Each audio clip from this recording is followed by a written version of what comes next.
Welcome back everybody to Neutrality Studies. Bienvenidos de nuevo todos a estudios sobre la neutralidad. Hoy me acompaña de nuevo mi colega, el abogado internacional y de derechos humanos Saul Takahashi, un ciudadano con doble nacionalidad estadounidense y japonesa que lleva ejerciendo el derecho internacional y de derechos humanos desde hace muchísimo tiempo. Saul, bienvenido. Saul, welcome. Sí, hola, gracias Pascal. Es un placer volver a verte y muchas gracias por invitarme. It's great that we can do this again because you were actually Es estupendo que podamos hacer esto de nuevo, porque cuando nos conocimos por primera vez, tú estabas en Japón, pero luego cambiaste de rumbo y te mudaste a los Emiratos Árabes Unidos. Estuviste en los Emiratos hasta hace apenas un par de días, y hoy estamos hablando el 3 de abril. En realidad, te encontrabas en los Emiratos cuando ocurrió todo. ¿Podrías darnos un breve resumen de tu trayectoria? ¿Cómo llegaste a trabajar en los Emiratos? ¿Qué hacías allí? Y a partir de ahí seguimos.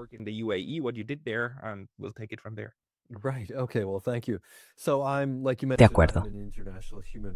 Bien, muchas gracias. Como has mencionado, soy abogada especializada en derechos humanos internacionales. Esa es mi especialidad, el derecho internacional de los derechos humanos y el derecho internacional humanitario. Comencé mi carrera trabajando para Amnistía Internacional en Tokio y después pasé a trabajar para la Secretaría Internacional de Amnistía Internacional, la sede internacional, por así decirlo, en Londres. A partir de ahí, fue una progresión profesional natural hacia la ONU, donde ocupé varios cargos. Mi último puesto fue como subdirectora de la oficina de la Agencia de Derechos Humanos de la ONU en Palestina ocupada.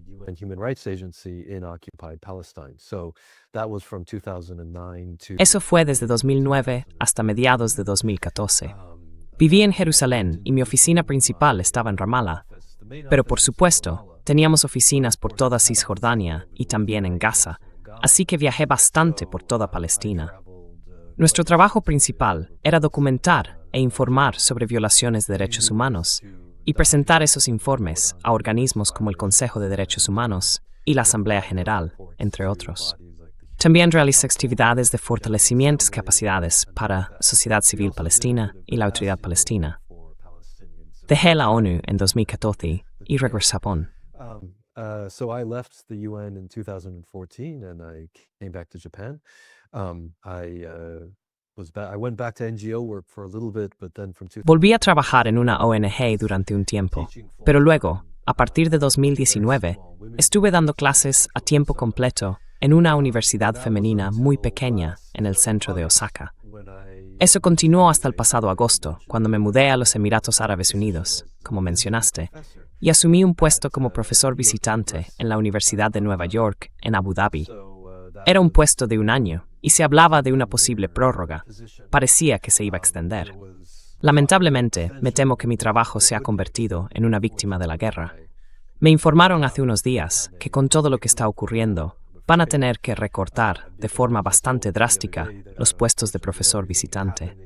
Así que, por desgracia, me he quedado un poco sin trabajo. Es una mala noticia para mí, pero por supuesto, en realidad, no es nada.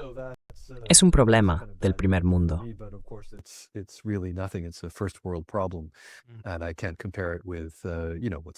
Y no puedo compararlo con lo que está ocurriendo en Gaza, por supuesto, y en Líbano, y lugares similares. Pero, como mencionaste, sí me pilló, por así decirlo, en los Emiratos Árabes Unidos, cuando todo esto empezó. Creo que, como la mayoría de la gente, más o menos esperaba que terminara en unos pocos días. Y vaya si me equivoqué. De verdad quiero recalcar que en ningún momento me sentí inseguro en los Emiratos Árabes Unidos. Quiero decir, la gente reacciona de manera diferente ante este tipo de situaciones. Sí que sentí que algunas personas estaban entrando en pánico, pero ya sabes, cada uno reacciona a estas cosas a su manera. Por supuesto, estuve en Palestina. He tenido este tipo de experiencias. Misiles pasando por encima de mi cabeza y tener que evacuar. Quiero decir, cuando trabajas en la ONU, en este tipo de lugares, esto forma parte del conjunto de la experiencia.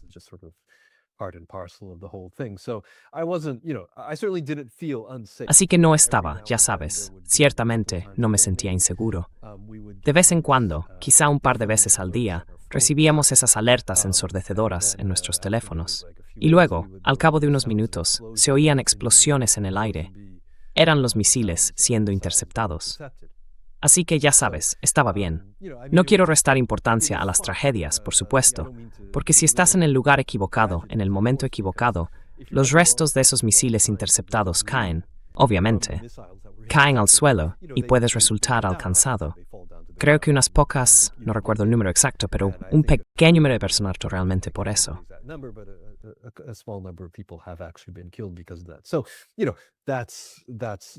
Así que ya sabes, ese tipo de cosas pueden pasar si estás en el lugar equivocado en el momento equivocado. Pero en general, la gente seguía con su vida normal. Quiero decir, las tiendas estaban todas abiertas cuando estuve allí. Había abundante comida. Ya sabes, estamos hablando de un país muy rico, obviamente, y de uno que tiene mucha capacidad logística. Se aseguran de que haya suministro de todo lo necesario, desde agua hasta comida y todo lo demás. Así que en realidad, era bastante normal. Los centros comerciales estaban abiertos, todo estaba bien.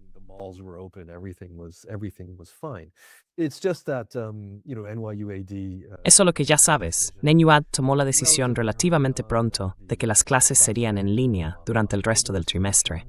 Y luego, unos días después, se cerró el campus por precaución. Yo vivía en el campus, así que eso significó que teníamos que evacuar. Nos alojaron en un hotel. Y de nuevo, problemas del primer mundo, fue un desastre. Un hotel de 5 estrellas en el Golfo. Quiero decir, había una piscina y un gimnasio, y ya sabes, era muy agradable. De nuevo, no nos faltaba de nada, pero no era el tipo de lugar en el que quisieras quedarte durante meses, haciendo tus clases y ese tipo de cosas. Así que decidimos irnos.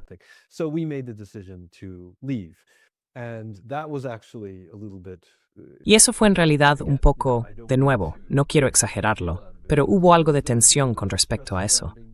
Dentro de los Emiratos Árabes Unidos todo estaba bien, pero el aeropuerto era muy impredecible. Así que ya sabes, marcharse fue un poco estresante. No estábamos seguros de lo que iba a pasar. Había un vuelo de evacuación japonés, pero al principio no pudimos subirnos a él.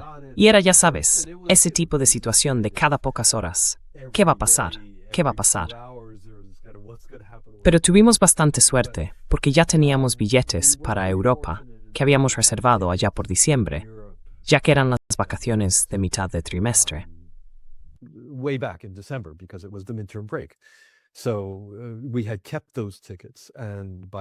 Así que habíamos guardado esos billetes, y cuando llegaron las fechas de nuestro viaje, el aeropuerto funcionaba más o menos bien. Hubo algunos sustos hasta el último minuto, pero conseguimos embarcar. Y bueno, de nuevo, no quiero dramatizar demasiado todo esto. No quiero actuar como si fuéramos refugiados con lo puesto, huyendo de Beirut. Quiero decir, pasé una semana en París pasándolo en grande y luego tenía los recursos para volver a Japón. Así que, ya sabes, insumí suerte y todo sigue bien.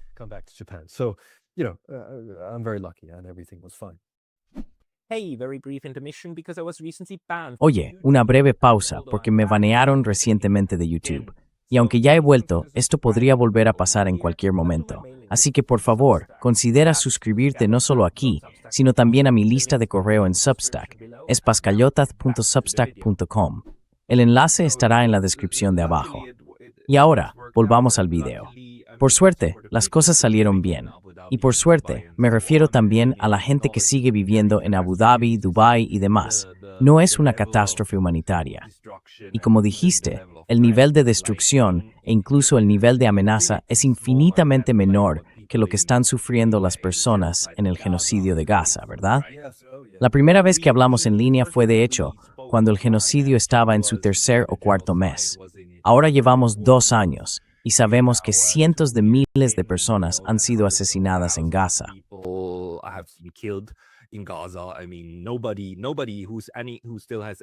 Quiero decir, nadie que conserve un mínimo de sentido común discutiría que esto es un genocidio a estas alturas. Y si luego comparas esto con el nivel de guerra que estamos viendo ahora mismo, por un lado tienes el ataque estadounidense-israelí contra Irán, por otro tienes a Irán contraatacando objetivos en estos países aliados, ¿verdad? Sí, Ellos mismos albergan estas bases estadounidenses, ayudan a Estados Unidos logísticamente, pero no envían su propio ejército ni misiles a Irán. Así que tenemos esta situación extraña en la que los Emiratos Árabes Unidos, Kuwait, Qatar y Bahrein actúan básicamente como amortiguadores de la guerra que Estados Unidos inició. Quiero decir, ¿cuál era la sensación sobre el terreno entre la gente con la que hablaste? ¿Están culpando a Irán por lo que está ocurriendo o culpan a Estados Unidos por empujar a la región al borde del abismo?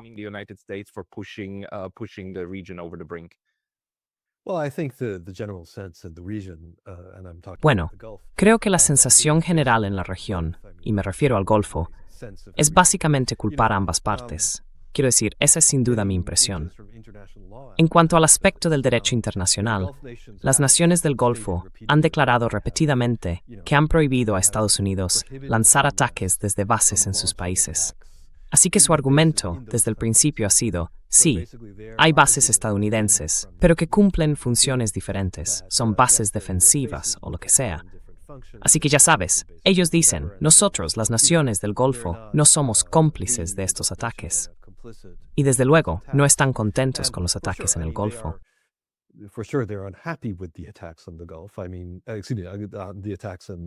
Quiero decir, los ataques contra Irán.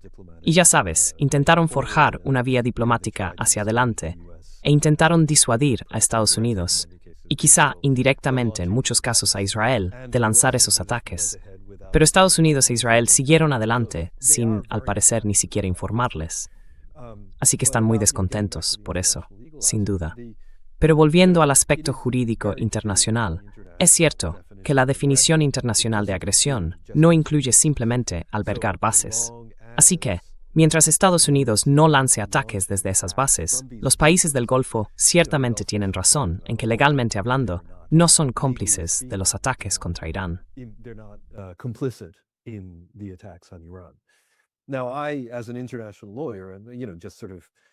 Ahora bien, yo como abogado internacional, ya sabes, tomando un poco de distancia de la situación en el Golfo, pero como abogado tengo que decir que me siento un poco incómodo con esto.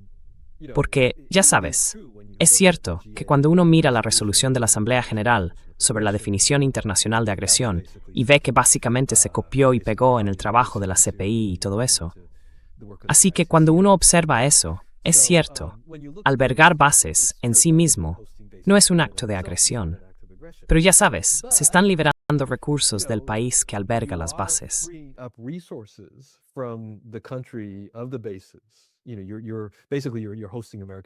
Sabes, básicamente estáis albergando bases estadounidenses.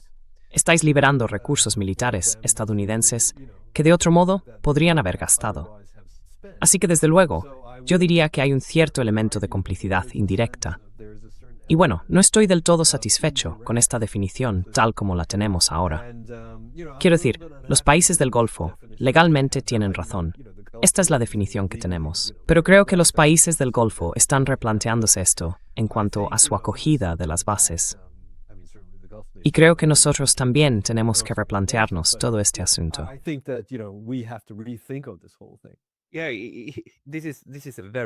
Sí, este es un punto muy teórico que quería plantear, pero aún así quiero hacerlo, porque esta situación abre un nuevo tipo de desafío en el derecho internacional. ¿Qué ocurre cuando estalla una guerra?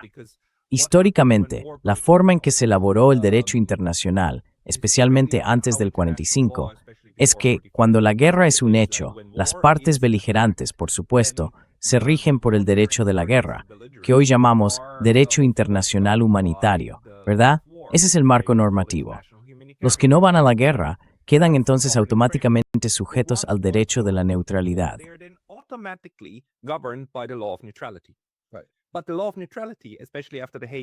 Pero la ley de neutralidad, especialmente después de las normas de La Haya, establece que no se pueden alojar tropas extranjeras, o que si se hace, deben ser internadas. Exacto. Así que básicamente después de las normas de La Haya, o bajo ellas, los países del Golfo no pueden realmente reivindicar ese tipo de neutralidad tradicional. Lo que significa que, si aún así dicen no somos beligerantes, eso los situaría en un espacio indefinido, según el derecho internacional. O Irán podría argumentar legalmente, No, sois cobeligerantes. Por tanto, somos un objetivo legítimo. Es algo muy teórico, pero aún así, así es como se ha desarrollado el derecho internacional a lo largo de los siglos, ¿no es cierto? International law has developed over the centuries, isn't it? Yeah, it's a very sort of gray area. I mean, this whole sort of, Sí, es una especie de zona gris.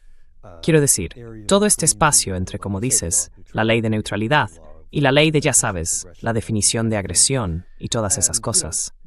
Pero de hecho, uno de los puntos que creo que debería mencionarse es que Japón, ¿verdad? Ya no es un país neutral.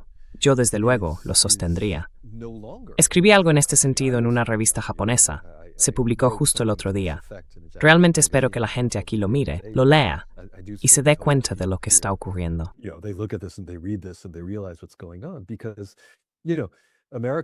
Porque ya sabes, los buques de guerra estadounidenses que están, ya sabes, lanzando misiles contra Irán, muchos de ellos, o al menos varios, tienen su base en Yokosuka. Además, este batallón de Marines, o lo que sea, esta unidad de un par de miles de Marines que creo ya han llegado al Golfo, tienen su base en Japón, Okinawa. Así que las bases en Japón se están utilizando para lanzar ataques contra Irán. Y este es un nivel de complicidad que va incluso más allá, ya sabes, que el de las naciones del Golfo. Las naciones del Golfo, como dije, tienen un argumento muy válido, legalmente hablando, muy válido, de que han prohibido a Estados Unidos lanzar ataques desde esas bases.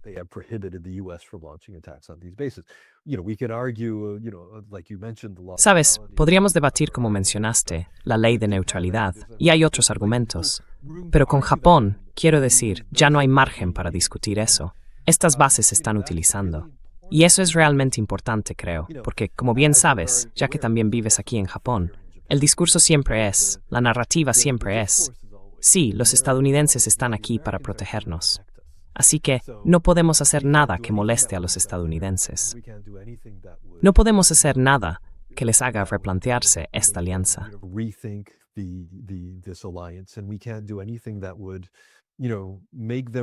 Y no podemos hacer nada que les haga replantearse esta relación de, diría yo, verdadera dependencia que tenemos, que Japón tiene con Estados Unidos en términos de seguridad.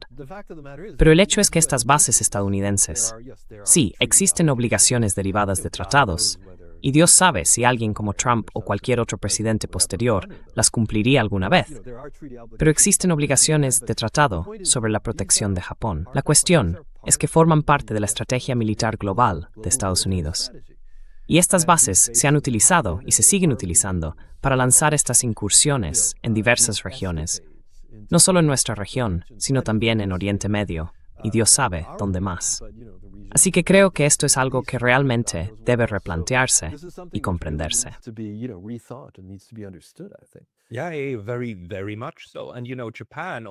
Sí, muchísimo. Y sabes, Japón, de todos los países, en realidad tiene interés en mantener una buena relación con Irán, porque quiere la energía, no solo de Irán, sino también del Golfo, ¿verdad? Y Japón ha tenido históricamente una buena relación con Irán.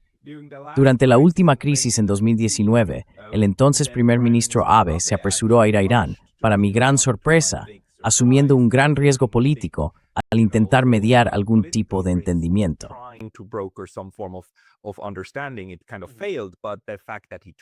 En cierto modo fracasó, pero el hecho de que lo intentara y de que fuera recibido en Irán en aquel momento, ¿verdad? Eso te dice mucho, que estaban intentando mantener una buena relación. Pero si haces eso ahora, con Estados Unidos teniendo estas bases aquí, eso cambia la ecuación. Hasta ahora, debo decir, estas bases siempre se veían como una garantía de seguridad por parte de Estados Unidos, asegurando que vendrían a ayudarnos, a ayudar a los japoneses, ¿verdad? Pero ahora, quiero decir, estas bases en el Golfo, los estados del Golfo, están demostrando que no son una garantía de seguridad, sino un imán. Las bases son imanes, pasó el sistema y más. Quiero decir, una de las primeras cosas que los iraníes destruyeron fueron los sistemas de radar. Y por supuesto, los Emiratos Árabes Unidos pueden decir, oh, son solo defensivos. Es como, sí, claro, quiero decir radar. Muchos de estos sistemas hacen que sea ilusorio diferenciar entre defensa y ataque. Así que quizá dos preguntas. ¿Cómo afecta esto ahora al modo en que los EAU y los estados del Golfo piensan sobre su relación de seguridad con Estados Unidos? ¿Y has oído, leído o visto algo sobre Japón? Gente que empiece a decir, oh, nosotros también podríamos tener un problema. ¿O somos solo tú y yo los que nos hemos dado cuenta de esto? Mhm. Yeah, sure. I mean, about the UAE. Sí, claro. Quiero decir, en cuanto a los Emiratos Árabes Unidos y las naciones del Golfo en general, no tengo una gran comprensión de sus deliberaciones políticas internas, ni de lo que ocurre allí, pero se oyen informes sobre estas cosas. Y sin duda, hay mucho replanteamiento en marcha. Toda la estrategia, todo el acuerdo en realidad. Ya sabes, como en Japón, esas bases se suponía que eran una garantía de seguridad. Esas bases estaban allí para que si ocurría algo, Estados Unidos ayudara a defenderlos. Y como dices, en realidad ha funcionado como un imán. It's actually acted as a magnet. It's sort of, in a way, it's sort of. En cierto modo, es algo parecido al viejo adagio. Cuando la gente habla de Israel, cuando los estadounidenses hablan de Israel y dicen, bueno, ya sabes, Israel es nuestro único aliado en Oriente Medio. Entonces la respuesta a eso es, sí, bueno, no teníamos enemigos hasta que empezamos con este apoyo ciego a Israel. Así que es casi lo mismo, si tomas distancia y lo miras. Es ese tipo de situación. Así que sin duda, hay mucho replanteamiento. No creo que mañana las naciones del Golfo vayan a exigir que las bases se marchen, ni que vayan a detener toda su enorme inversión en la economía estadounidense. Simplemente no es así como operan. In the US economy. This is not how they operate, and I think it'll be a little bit more gradual and a little bit more. Y creo que será un poco más gradual, un poco más lento. Pero ya sabes, estos son países muy estratégicos, en particular los Emiratos Árabes Unidos. Tienen una visión a largo plazo y son muy estratégicos en cómo gastan sus recursos. Y sin duda, creo que hay muy pocas dudas de que los responsables políticos están realmente replanteándose todo esto. Replanteándose, ya sabes, de qué va todo esto. Y ya se puede ver, por ejemplo, con los saudíes forjando una alianza de defensa con los pakistaníes. Y este tipo de bloque de 4 países, creo que eran Turquía, Egipto, Arabia Saudí y Pakistán, intentando forjar algún tipo de bloque para coordinar su política de seguridad. Coordinate the security policy. So, for sure, there's a lot of rethinking going on. I think. Así que ya sabes, sin duda hay mucho replanteamiento en marcha. Creo que, bueno, los cambios ya veremos. Quiero decir, podría equivocarme, pero creo que los cambios probablemente no serán tan drásticos como a muchos de nosotros nos gusta pensar o comentar. No va a ser, ya sabes, que mañana haya un gran anuncio del CCG diciendo que todas las bases estadounidenses tienen que irse. Lo dudo bastante.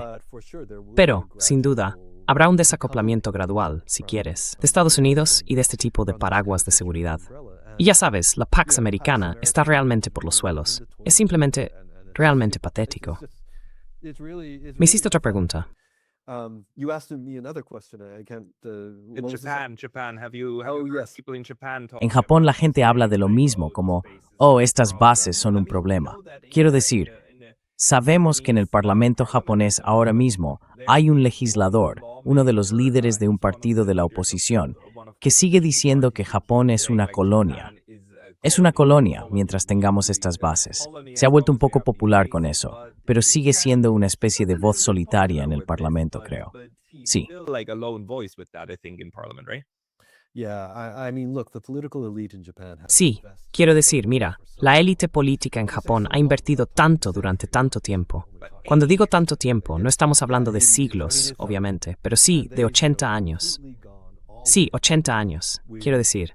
Es algo, y han apostado completamente por la inversión en la alianza militar con Estados Unidos y por la lealtad a Estados Unidos como un fin en sí mismo. Así que, ya sabes, no hay demasiada conversación abierta, digámoslo así, al menos dentro de la élite política. Pero, sin duda se están produciendo debates. La gente no es tonta.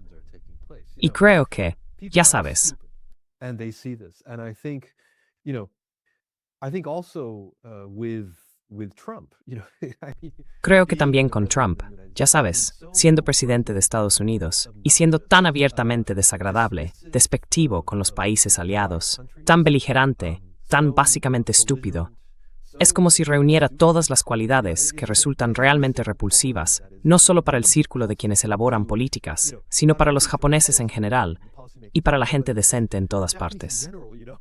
Esto ha hecho que mucha gente se aleje y realmente les está llevando a comprender que, mira, los estadounidenses ya no son de fiar. Esa es la cuestión.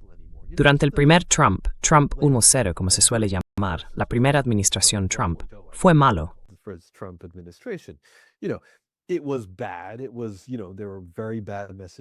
Fue, ya sabes, se enviaban mensajes muy negativos por todo el mundo, pero seamos sinceros, no logró tanto. Quiero decir, se enviaron mensajes muy negativos, tanto a nivel interno, por supuesto, como internacionalmente.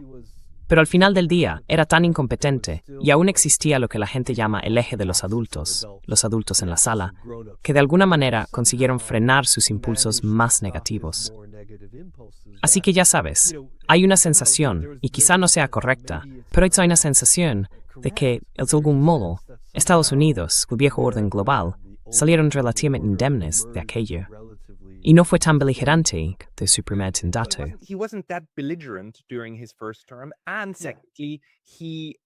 Y en segundo lugar, los japoneses, al menos según mi observación, todos pensaban, son 4 años y luego se acabará y volveremos a lo de antes. Y Biden fue como el reafirmador. Está bien. Y ahora el segundo Trump es como, no. E incluso después de Trump, aunque muriera mañana, esto no va a desaparecer. Así que ese tipo de reconceptualización está ocurriendo en Japón.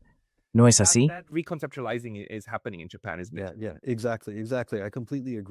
Sí, exactamente.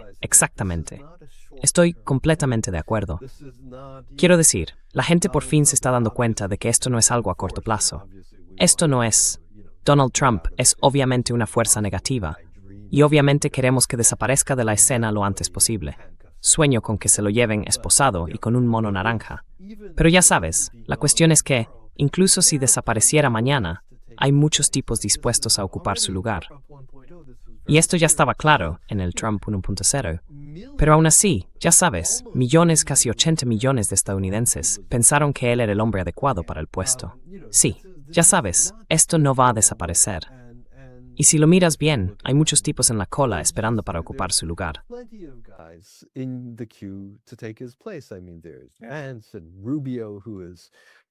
Quiero decir, están Vance y Rubio. Y ya sabes, Hegseth, Dios quiera, desaparecerá de la escena en cuanto Trump se esfume. Va a arrastrarse de vuelta bajo la piedra de la que salió. Sí, pero hay muchos tipos como estos, y esto no va a desaparecer. Así que creo que estoy completamente de acuerdo. Los responsables políticos japoneses, aunque no lo digan abiertamente, no son estúpidos y ven que esto no va a desaparecer. Los estadounidenses, a largo plazo, no son la roca fiable.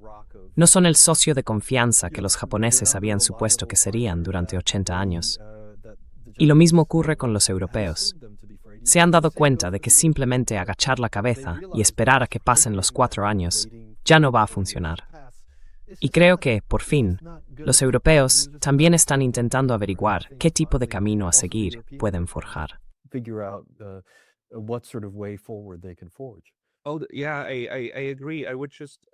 Sí, estoy de acuerdo. Solo señalaría que a menudo se considera Japón como una versión asiática de Europa, y yo diría que no es así. Una cosa que es realmente diferente es que Japón no está, diría yo, tan ideológicamente condicionado como los europeos. Aquí hay pragmatismo y una forma relativamente sana de nacionalismo, en el sentido de que no quieren que Japón sea atacado. Quiero decir, eso es lo último que querrían, ¿verdad? Y lo que esto realmente pone de manifiesto es que no solo Estados Unidos puede lanzar una guerra así, sino que tampoco puede proteger a esos países. Quiero decir, si Estados Unidos no puede proteger a los Emiratos Árabes Unidos de Irán, ¿cómo demonios va a proteger a Japón de China? Simplemente, ¿cómo funcionaría eso? Este asunto está cayendo ahora, ¿no?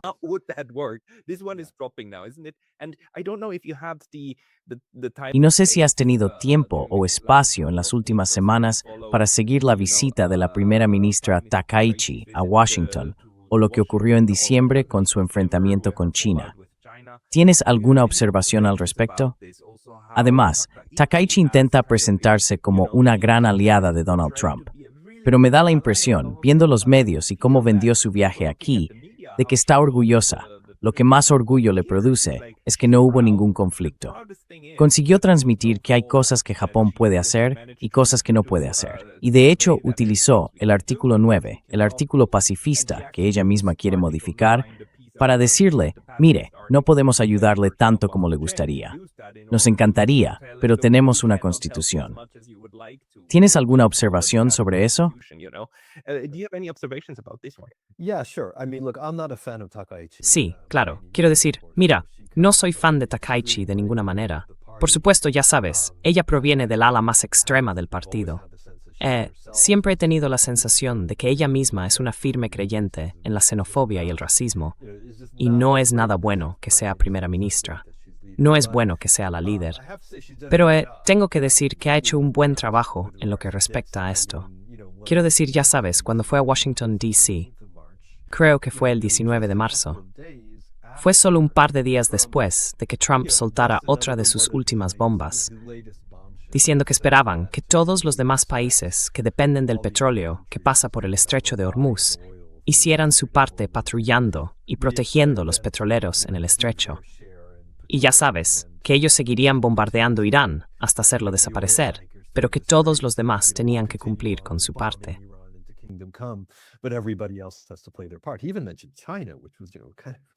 Incluso mencionó a China, lo cual fue, ya sabes, bastante gracioso. Pero ya sabes, ella hizo un buen trabajo, tengo que decirlo. Quiero decir, fue, por supuesto, muy servil, al menos, ciertamente delante de las cámaras. Fue muy servil, y fue algo repugnante, pero hizo un buen trabajo. Todo el mundo temía que se marchara y que Trump realmente fuera a arremeter contra ella, insistiendo, exigiendo que Japón enviara buques de guerra. Pero ella hizo un buen trabajo, esquivándolo. Así que tengo que decir que eso estuvo bien. Decirle que no sin que él le estalle en la cara, ¿verdad? En realidad, no es nada fácil. No es fácil para ella hacerlo. Y ya sabes, ella es...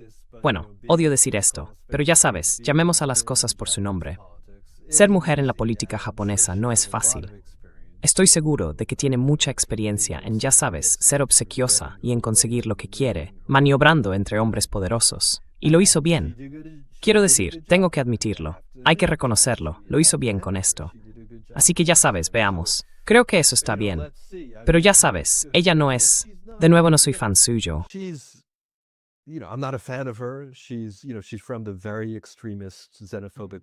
Ella es, ya sabes, del ala muy extremista y xenófoba del partido. Pero ella, al principio, sentí que tenía muy poco que decir o hacer aparte de declaraciones xenófobas y racistas. Pero no es tonta. Y parece darse cuenta de que tiene que maniobrar en torno a esto, que tiene que haber algún tipo de camino a largo plazo hacia adelante, lo cual no significa, ya sabes, excluir totalmente a los estadounidenses, sino que, ya sabes, no implique una dependencia completa y absoluta de los estadounidenses para todo.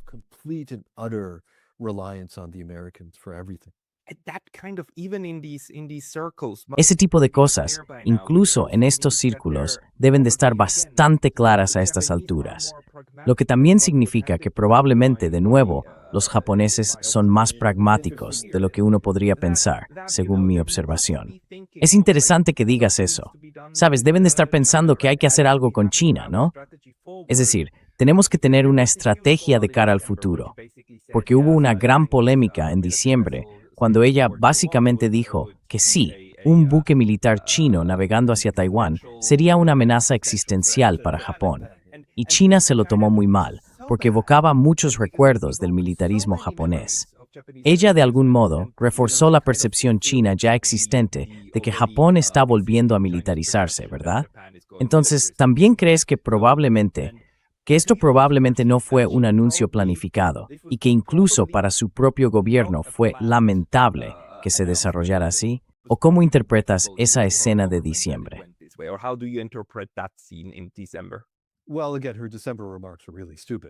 Bueno, de nuevo, sus declaraciones de diciembre fueron realmente estúpidas. Fue un gran desliz y metió la pata de verdad. Una de las principales críticas hacia ella ha sido que es una novata en política exterior y que no sabe nada de diplomacia. Y desde luego, esa declaración sobre China vino a dar la razón a sus críticos. Quiero decir, fue realmente tonto. Lo recuerdo muy claramente. El gobierno chino reaccionó, y de repente los turistas chinos desaparecieron de Japón, y la economía japonesa empezó a hundirse solo por eso. Fue realmente un interés. Just because of that, and that was really dumb. But I think she's more than made up for that with how she's handled. Pero creo que ella ha compensado con creces eso, con la forma en que ha manejado a Trump. Quiero decir, si miras atrás, a la primera administración de Trump, fue muy interesante porque todavía estaba Abe. Abe era primer ministro. Y no quiero hablar mal de los muertos, pero detestaba a Abe. Era un fascista y un ideólogo. Y realmente sentía que su papel como primer ministro fue perjudicial para Japón en muchos aspectos. Pero durante la primera administración de Trump, fue muy interesante ver cómo Abe y la élite política se movían, porque se notaba que había acercamientos hacia los chinos. No fueron, ya sabes, no fueron ampliamente difundidos en los titulares. No eran reales.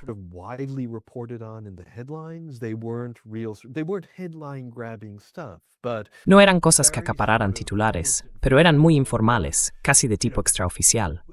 Ya sabes, se estaban ofreciendo una especie de ramas de olivo a los chinos, y se podía notar que ya durante la primera administración de Trump había entre la élite política una conciencia de que, oye, las cosas no están yendo como pensábamos, las cosas no están saliendo según lo planeado. Quizá necesitemos una estrategia a largo plazo mejor. Luego, por supuesto, llegó Biden, y todos recordamos que lo primero que dijo fue algo así como Estados Unidos ha vuelto, y que todo volvía a la normalidad.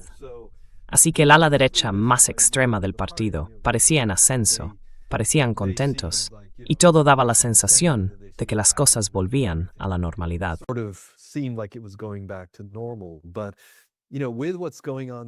Pero con lo que está ocurriendo ahora, sin duda, quiero decir, hay claramente una toma de conciencia de que tiene que haber una estrategia a más largo plazo con China. Tenemos que encontrar alguna manera de coexistir con China de forma pacífica para que ambos prosperemos. Y sabes, no tengo ninguna duda de que podemos hacerlo. Quiero decir, una cosa que realmente me sorprendió cuando volví a Japón en 2014, después de haber vivido 20 años en el extranjero, fue el puro nacionalismo exaltado que vi en el discurso público. Los medios, los políticos, todo y cualquier cosa era culpa de China. Todo y cualquier cosa era la amenaza china. Era, ya sabes, una amenaza china para esto, una amenaza china para aquello. Ya sabes, oye, qué mal tiempo hemos tenido últimamente.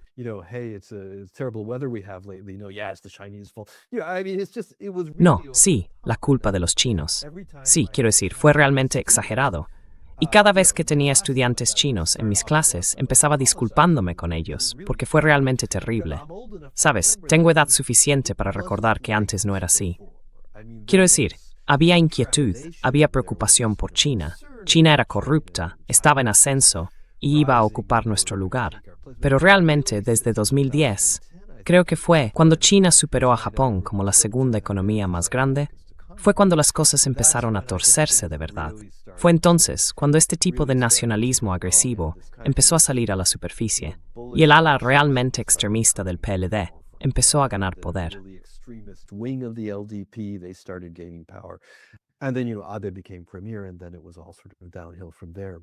Y luego, ya sabes, Abe se convirtió en primer ministro y a partir de ahí todo fue un poco cuesta abajo.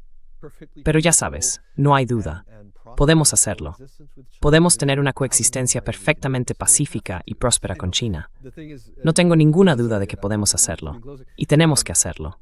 Ya sabes, la cuestión es, para terminar, lo que pasa con Estados Unidos. Y esto es algo que gran parte del resto del mundo, quiero decir, lo entiende de forma intelectual, pero es difícil de asimilar y conceptualizar. Los estadounidenses no entienden lo que significa librar una guerra en su propio país, porque nunca les ha ocurrido. No ha pasado desde la guerra civil. Los estadounidenses no han sido atacados en el territorio continental.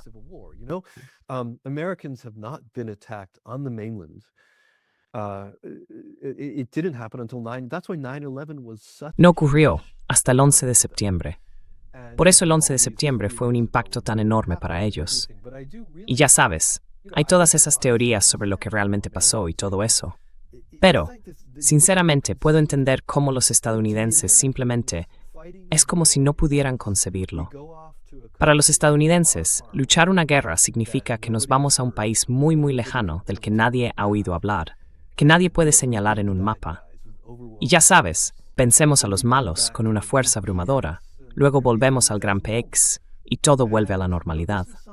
Y ya sabes, esto es algo que Japón y Europa, a través de 2 guerras mundiales, especialmente Japón en la Segunda Guerra Mundial, comprenden de una manera completamente diferente.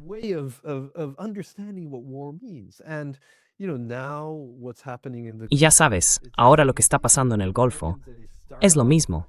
Los estadounidenses empiezan, ya sabes, moviéndose rápido y rompiendo cosas, ¿verdad? Y cuando Trump se cansa de ello, es como, ¿sabes qué? Esto es demasiado difícil para mí. Ya no lo entiendo, estoy un poco cansado de esto. Vamos a hacer las maletas y volver a casa. Vamos a declarar la victoria y marcharnos. No sé qué va a pasar, pero siempre existe ese peligro. Y entonces hacen las maletas y se van a casa. Y el resto del mundo, especialmente las naciones del Golfo, se quedan con el problema. Por eso es muy, muy peligroso depender de los estadounidenses para este tipo de cosas, porque tienen una forma de ver el mundo completamente diferente en esta región.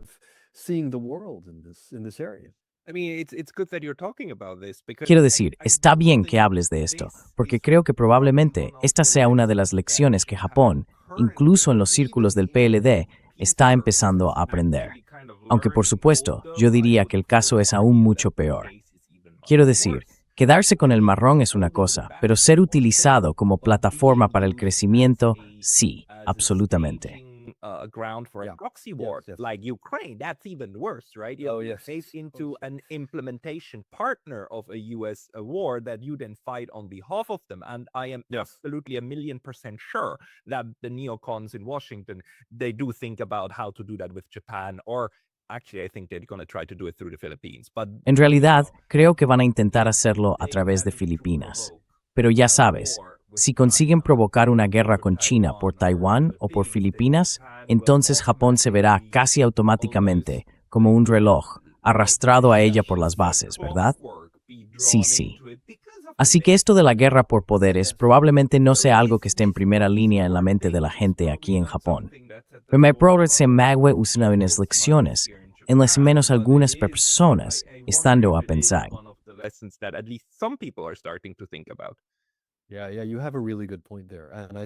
Sí, sí, tienes un muy buen punto ahí. Y creo que tienes razón. La gente todavía está lidiando con la idea de que Estados Unidos no es un socio fiable y que cuando las cosas se pongan feas, no van a protegernos. Pero lo que estás diciendo va aún más allá, porque básicamente estás diciendo que existe la posibilidad de que provoquen activamente una guerra, y entonces Japón se vería arrastrado a ella. Y como mencionaste, los neoconservadores en Washington no se detendrán ante nada.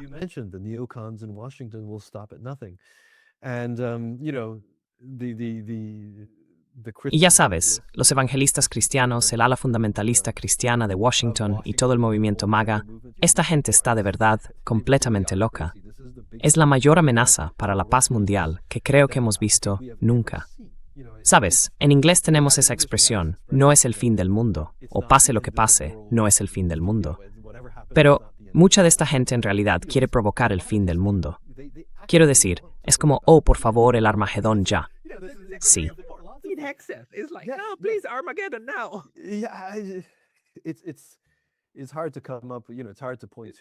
Es difícil encontrar, ya sabes, es difícil señalar a un espécimen más bajo de la humanidad que Pete Hegseth. Pero ya sabes, él representa, como mencionaste, esas declaraciones suyas que realmente encarnan ese ala del movimiento MAGA, esos locos. Quiero decir, es extremadamente peligroso. Estamos realmente ante una situación muy peligrosa. Y es el tiempo de los monstruos, como dijo Gramsci. Ya sabes, mucha gente lo cita y lo parafrasea, y yo también soy culpable de ello, pero es verdad. Realmente siento que el antiguo régimen parece haberse derrumbado. El nuevo régimen aún no se ha consolidado. No sabemos qué va a pasar. Y ahora es el tiempo de los monstruos, cuando estos locos van por ahí haciendo lo que les da la gana.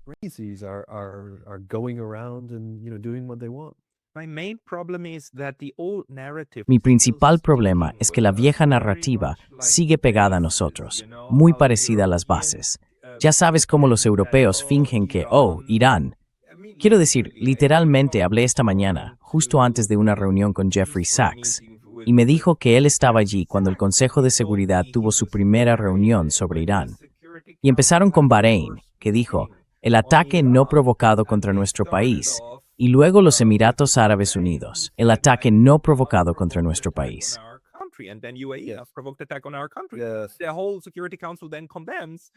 Entonces, todo el Consejo de Seguridad lo condena, porque China y Rusia se abstuvieron, y firma una resolución que dice que Irán está cometiendo un grave delito según el derecho internacional al atacar a los estados del Golfo.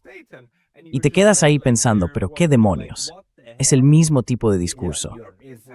Así que la percepción, por supuesto, la percepción ahora se está rompiendo, porque la gente está viendo realmente que, no, esto empezó cuando Estados Unidos cometió el acto de agresión. Pero la narrativa sigue ahí. Y creo que, incluso en Chicago, siguen atrapados en esa idea de que tenemos que seguir la narrativa para no molestar al pez gordo.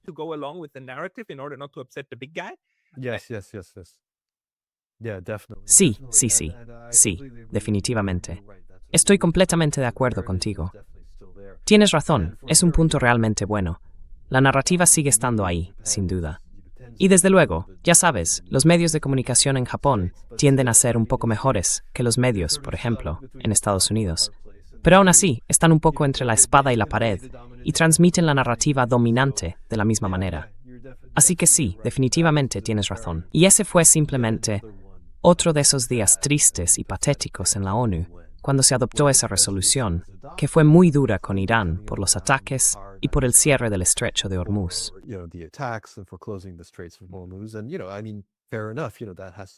Y bueno, quiero decir, justo es justo, eso hay que señalarlo. Pero oye, un momento, ¿qué pasa con los actos de agresión completamente y abiertamente ilegales de Estados Unidos e Israel?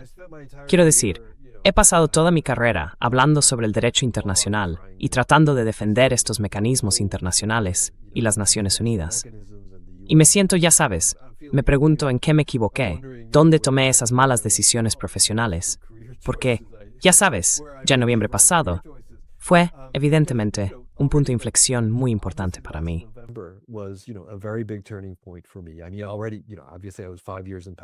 Quiero decir, ya sabes, obviamente pasé 5 años en Palestina y pude ver cómo la geopolítica influía y evitaba que la ONU hiciera lo que se suponía que debía hacer.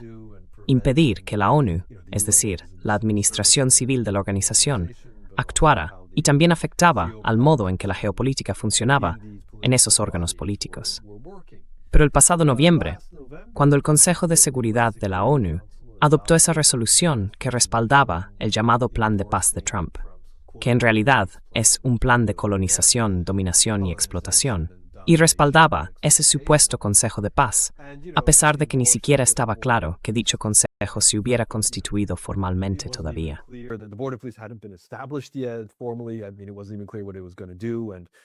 Quiero decir, ni siquiera estaba claro qué iba a hacer, ni nada por el estilo. Luego, más adelante, abres la caja y es completamente diferente. Pero tal como se había anunciado, ya sabes, este fue un día realmente triste. Quiero decir, este fue un día que vivirá en la infamia, sin duda. Y creo que esto fue, para mí, probablemente uno de si no el clavos finales en el ataúd de la ONU, como actor creíble en los asuntos internacionales en general. Y ciertamente con respecto a Palestina, porque fue absolutamente patético que ningún miembro del Consejo de Seguridad se atreviera siquiera a enfrentarse al matón y votar en contra de esto. Fue realmente una vergüenza. Realmente una vergüenza.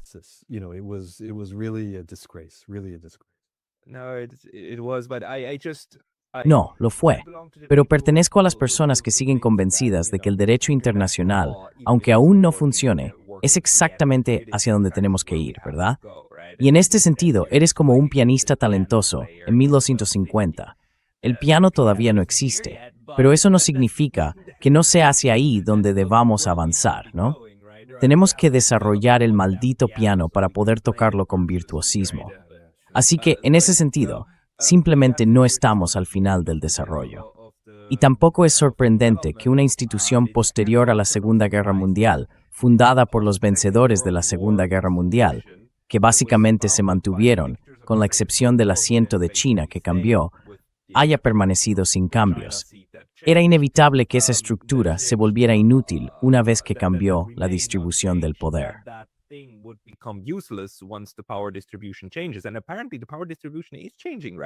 Y al parecer, la distribución del poder está cambiando en este momento.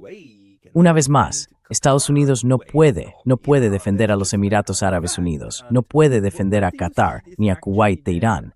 Eso ya es un hecho. Entonces, ¿hacia dónde crees que va todo esto? Habiendo estado también allí con la forma de pensar en Asia Occidental, sobre cómo organizar esto, porque dijiste, vale, Pakistán es Pakistán, y Arabia Saudí, Turquía y demás están hablando. Pero Pakistán también tiene una relación de seguridad con Irán. ¿Crees que intentarán organizar algo a nivel regional para estabilizar la situación de alguna manera?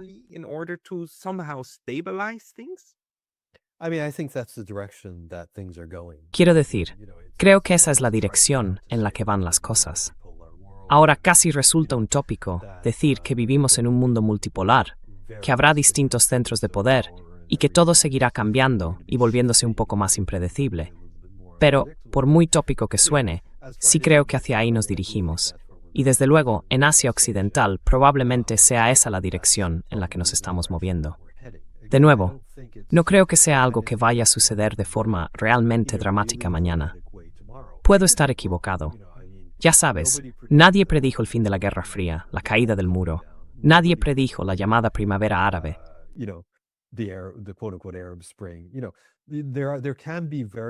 Sabes, pueden producirse cambios muy drásticos a partir de acontecimientos aparentemente muy inocuos. Así que no descartaría nada. Pero en general, la forma en que piensan los responsables políticos en Asia Occidental, y en realidad en la mayoría de los lugares del mundo, es que quieren estabilidad, quieren transiciones graduales. No desean un cambio realmente drástico o revolucionario, porque eso siempre conlleva algún tipo de peligro y ansiedad. Así que probablemente gradual, como mencioné antes. Nueva Gefahrist mañana Rifauf exigen Estados Unidos las bases. Nueva Sets mañana. Take away the bases. It's not going to be that tomorrow all of a sudden there's going to be a big regional organization. De repente va a surgir una gran organización regional que retirará sus fuerzas militares y, ya sabes, tendrá su propio tipo de artículo 5 del Tratado de la OTAN. Probablemente no será así exactamente. Será algo más gradual. Y ya sabes, el hecho de que Estados Unidos se vaya desvaneciendo en el horizonte llevará un tiempo, pero sin duda, hacia ahí nos dirigimos. Y lo digo siendo plenamente consciente de que ahora mismo hay gente que está muriendo y que hay personas que están pagando un precio enorme por esto, mientras el sistema se desmorona. El sistema actual que tenemos, o al menos el antiguo.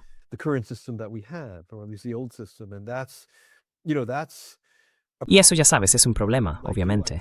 Como tú, creo en el derecho internacional y no debemos tirar al bebé con el agua sucia. Tenemos que aplicar estos estándares de manera justa y adecuada. Y eso significa rendición de cuentas por las violaciones, en particular en el caso de Israel. Israel debe ser responsabilizado, tanto el Estado de Israel a nivel internacional, como también los individuos que cometen crímenes de lesa humanidad, deben ser considerados penalmente responsables. Eso realmente tiene que suceder. Y ya sabes, espero de verdad que eso ocurra mañana. Realmente espero que lo veamos.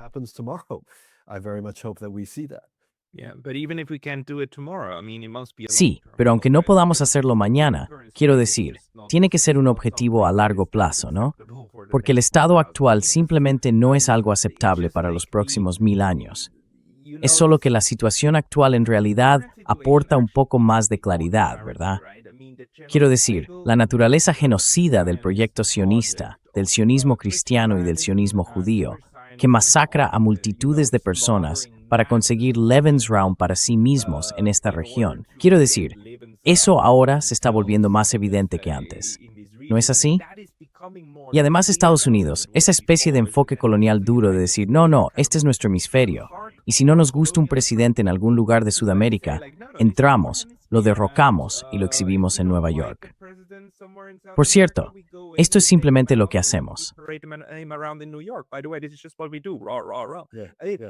Deberíamos simplemente quedarnos con el petróleo. Sí. Sí, simplemente lo tomamos todo. Y siento que es una especie de momento de claridad. Pero me preguntaba, ¿cuál es tu percepción sobre esto?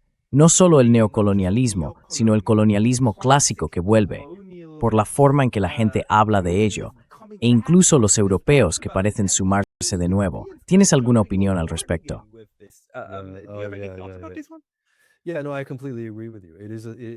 Sí, no. Estoy completamente de acuerdo contigo. Es un momento de claridad. Es una buena forma de decirlo. Y ya sabes, los estadounidenses siempre han ignorado el derecho internacional cuando les resultaba incómodo, porque podían hacerlo. Quiero decir, eran la gran potencia militar. Y ya sabes, como anunció el primer ministro canadiense en Davos, este siempre fue un sistema basado en la hipocresía. Y nos gustaba porque nos beneficiaba. Pero ahora las cosas tienen que cambiar. Sí, creo que es un poco hipócrita por su parte. Y por parte de Canadá también. Porque parecían no tener ningún problema cuando los palestinos eran masacrados en toda Gaza cada día.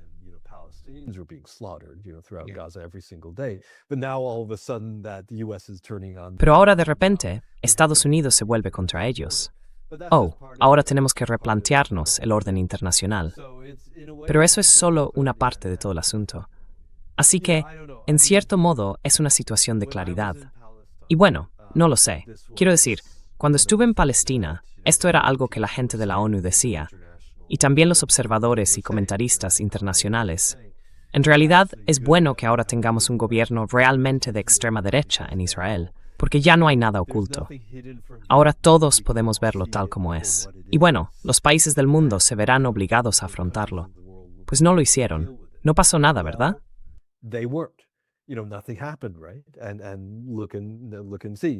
Y mira, en octubre de 2023, Israel inicia su genocidio abierto, y aún así no se le está responsabilizando. Así que ya sabes, el hecho de que sea un momento de claridad es importante, pero también tenemos que obligar a los gobiernos a actuar cuando se enfrentan a esa claridad. Tenemos que asegurarnos de que se tomen medidas, y eso es lo importante. Eso es lo que tenemos que hacer, creo. Nosotros, la ciudadanía, tenemos que seguir hablando de esto, seguir presionando a nuestros gobiernos para que cumplan con el derecho internacional, para que se tomen esto en serio y para que los culpables rindan cuentas. Es una lucha cuesta arriba, pero sin duda, inshallah, al final, saldremos victoriosos. Eso espero.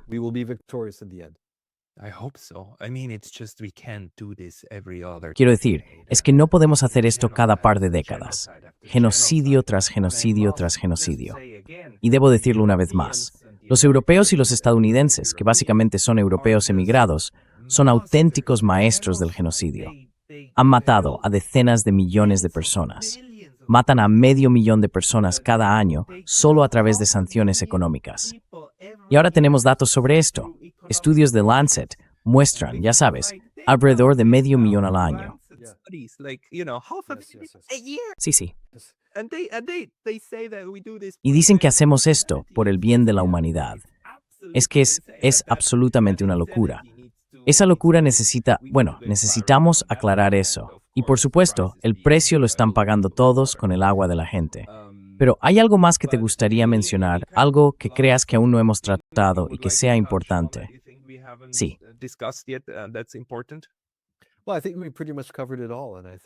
Bueno, creo que lo hemos cubierto prácticamente todo. Y creo que ya sabes, como acabo de decir, y como tú también dijiste, es importante que presionemos a nuestros gobiernos para que actúen. Al final, de eso se trata realmente. Y ya sabes, sin duda podemos hacerlo. Quiero decir, esta es una lucha muy internacional. Y creo que lo que estás haciendo con estos vídeos y con todo lo que escribes también es muy importante, porque es fundamental que sigamos hablando de esto.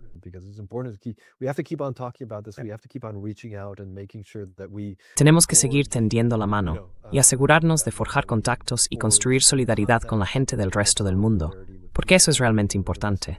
Sucederá. Como mencioné antes, nadie predijo la caída del muro en Berlín. Quiero decir, nadie lo hizo.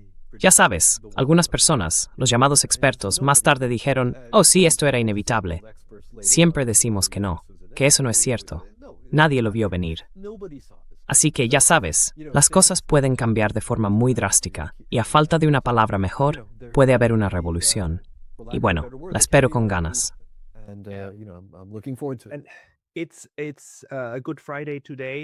Hoy es Viernes Santo, el fin de semana de Pascua. Y siempre existe esa esperanza de que en algún momento, ya sabes, Jesús descienda sobre Salt Lake City y diga: parad ya, mormones, tomad el mando, parad ya. A partir de ahora seremos pacíficos, lo haremos de nuestra parte. Saul, para la gente que quiera seguirte, ¿a dónde deberían ir? ¿Hay algún lugar donde publiques cosas con regularidad?